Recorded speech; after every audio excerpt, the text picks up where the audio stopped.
Welcome to Ella Vlogs, cooking, drawing, craft, all under one roof. ഇതൊരു cooking video ആണ്. ഞാനിങ്ങനെ cooking video എന്ന് പറയുന്നത് വേറെ ഒന്നുമല്ല, ഞങ്ങളുടെ ചാനലിൽ കുക്കിംഗ് മാത്രമല്ല ക്രാഫ്റ്റും ഡ്രോയിങ്ങും എല്ലാം ഉണ്ട്. അതുകൊണ്ടാണ് ഞാനിങ്ങനെ ജസ്റ്റ് ഇൻട്രൊഡക്ഷനിൽ പറയുന്നത്. അപ്പം നമ്മുടെ വീട്ടിൽ കുട്ടികളൊക്കെ ഉണ്ടെങ്കിൽ അറിയാം ഇന്ന് എന്താ അമ്മ ഉണ്ടാക്കുന്നതെന്ന് ചോദിക്കും അവർ. അപ്പോൾ നമ്മൾ ഓട്സാന്ന് എങ്ങാനും പറഞ്ഞാൽ അവർ പറയും അയ്യോ എനിക്ക് വേണ്ട അമ്മയെന്ന് പറയും.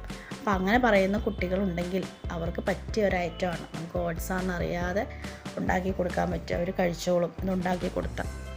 അപ്പോൾ അതിന് വേണ്ടിയിട്ട് 1 കപ്പ് ഓട്സ് എടുക്കുക, അതിലേക്ക് 1 കപ്പ് വെള്ളം ഒഴിച്ച് ഇതുപോലെ കുതിരാനായിട്ട് വെക്കുക. 5 മിനിറ്റ് നേരം വെക്കുക. അപ്പോൾ ഇത് നന്നായിട്ട് കുതിർന്ന് കിട്ടിയിട്ടുണ്ട്. ഇപ്പോൾ അതിലുള്ള വെള്ളമൊന്നും കാണാനില്ല, നന്നായിട്ട് കുതിർന്നു.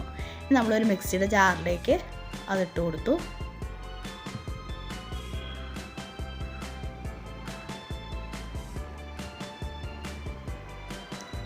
ഇതിലേക്ക് ഒരു 1/4 ടീസ്പൂൺ ഉപ്പിട്ട് കൊടുത്തു.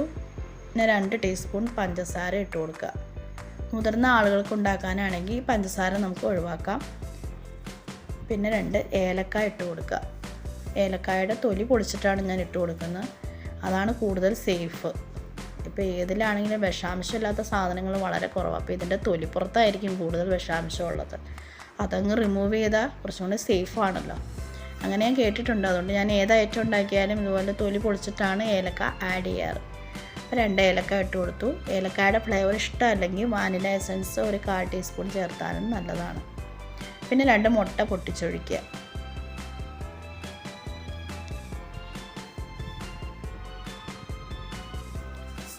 അത് കഴിഞ്ഞ് 2 ചെറുപഴം നമുക്ക് ചേർക്കണം. ചെറുപഴം ഏത് വേണമെങ്കിലും ചേർക്കാം കേട്ടോ. ഞാനിവിടെ എടുത്തേക്കുന്നത് ഞാലിപ്പൂവൻ പഴമാണ്.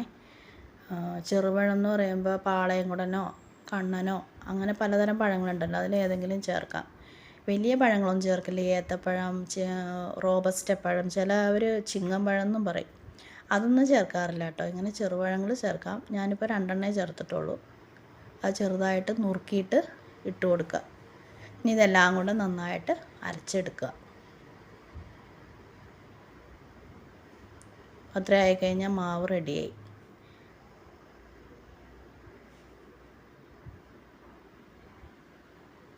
അപ്പോൾ ഇതുപോലെ വേണം അരച്ചെടുക്കാൻ. സാധാരണ ദോശമാവിൻ്റെ അതേ കൺസിസ്റ്റൻസി തന്നെ. നമ്മളിപ്പോൾ ഇത് റെഡിയാക്കി വെച്ചിട്ട് കുറച്ച് നേരം കഴിഞ്ഞിട്ടാണ് ദോശ ഇടുന്നതെങ്കിൽ ചിലപ്പോൾ ഇത് ഇച്ചിരി ടൈറ്റായി പോകും. അപ്പോൾ നമ്മൾ കുറച്ചും കൂടെ വെള്ളം ഒഴിച്ച് കൊടുത്താൽ മതി ഒന്ന് ലൂസാക്കി എടുക്കാൻ. ഇതേ കൺസിസ്റ്റൻസിയിൽ വേണം ചുട്ടെടുക്കാൻ.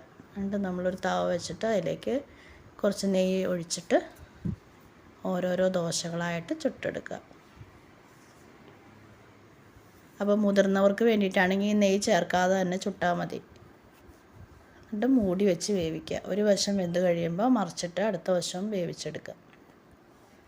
അപ്പോൾ എൻ്റെ ചാനൽ ആദ്യമായിട്ടാണ് കാണുന്നതെങ്കിൽ സബ്സ്ക്രൈബ് ചെയ്യാത്തവരാണെങ്കിൽ ഒന്ന് സബ്സ്ക്രൈബ് ചെയ്ത് സപ്പോർട്ട് ചെയ്തേക്കണേ. വീഡിയോ ഇഷ്ടപ്പെട്ടാൽ ലൈക്ക് ചെയ്തേക്കണേ, കമൻറ്റ് ചെയ്തേക്കണേ. നിങ്ങളുടെ ഫ്രണ്ട്സിന് ഉപകാരപ്രദമാണെന്ന് നിങ്ങൾക്ക് തോന്നുകയാണെങ്കിൽ ഷെയർ ചെയ്തേക്കണേ. ഞാൻ ഇതുപോലെ തന്നെ ഓട്സിൻ്റെ വേറൊരു ഐറ്റം, അത് ഇതിന് മുമ്പ് ഒരു വീഡിയോ ചെയ്തിട്ടുണ്ട്. അത് നിങ്ങൾക്ക് ചാനൽ കാണുവാണെങ്കിൽ ചാനൽ പേജിൽ പോയാൽ അത് കാണാൻ പറ്റും. ഇഷ്ടമുള്ളവർ, ഓട്സ് ഇഷ്ടമുള്ളവർ അത് കണ്ടു നോക്കുക. ഇഷ്ടപ്പെട്ടാൽ ഉണ്ടാക്കി നോക്കുക. അപ്പോൾ കുട്ടികൾ സ്കൂൾ വിട്ടൊക്കെ വരുമ്പോൾ ഉണ്ടാക്കി കൊടുക്കാൻ പറ്റിയ ഒരൈറ്റമാണത്. നല്ല ഹെൽത്തിയാണ്. ഇപ്പോൾ കുട്ടികൾക്ക് കൊടുക്കുമ്പോൾ ഇച്ചിരി ടേസ്റ്റ് നോക്കുന്ന ആൾക്കാരായതുകൊണ്ട് കുറച്ച് ന്യൂട്ടല്ലയൊക്കെ അതിൻ്റെ പുറത്ത് പുരട്ടിയിട്ട് കൊടുക്കുകയാണെങ്കിൽ ഒന്നും കൂടെ ടേസ്റ്റി ആയിരിക്കും. Thank you.